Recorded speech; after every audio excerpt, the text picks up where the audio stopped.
Vontade de Potência de Nietzsche, parte 1, aforismo 159. Contra o determinismo e a teologia.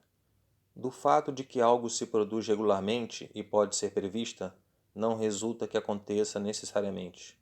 Uma quantidade de força que se define e se comporta, em todos os casos determinados, de uma só e única maneira, nem por isso é uma vontade serva.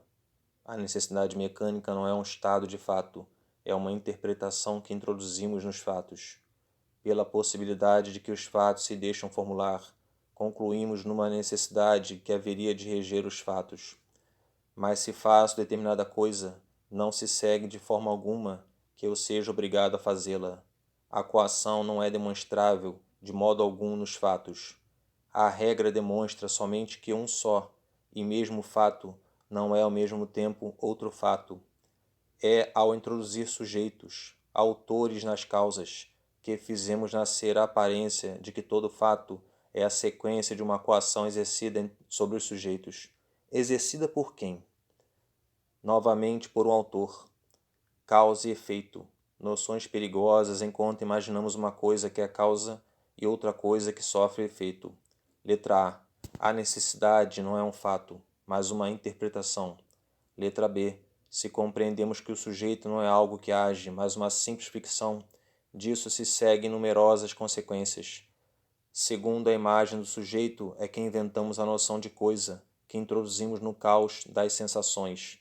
Se deixarmos de crer no sujeito que age, de imediato se elimina a fé nas coisas que agem, na ação recíproca, na causa e no efeito, entre esses fenômenos que chamamos coisas.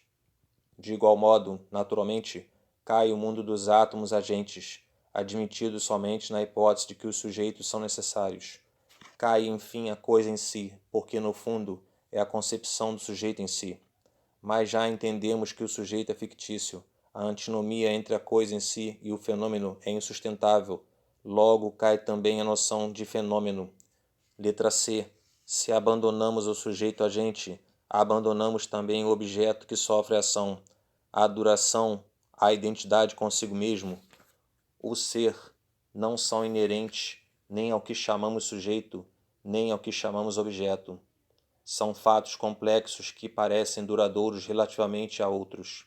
Por exemplo, por uma diferença na marcha do fenômeno, repouso ou movimento, firmeza ou lassidão, outros tantos contrastes que não existem por si mesmos e só exprimem diferenças de grau que, numa certa ótica, parecem se contradizer.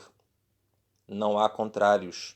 É das contradições da lógica que tiramos a ideia de contradição e a estendemos falsamente às coisas. Letra D.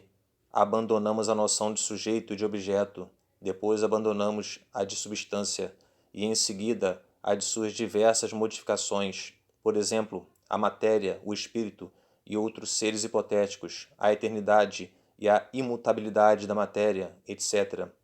Vamos nos desvencilhar, assim, da materialidade.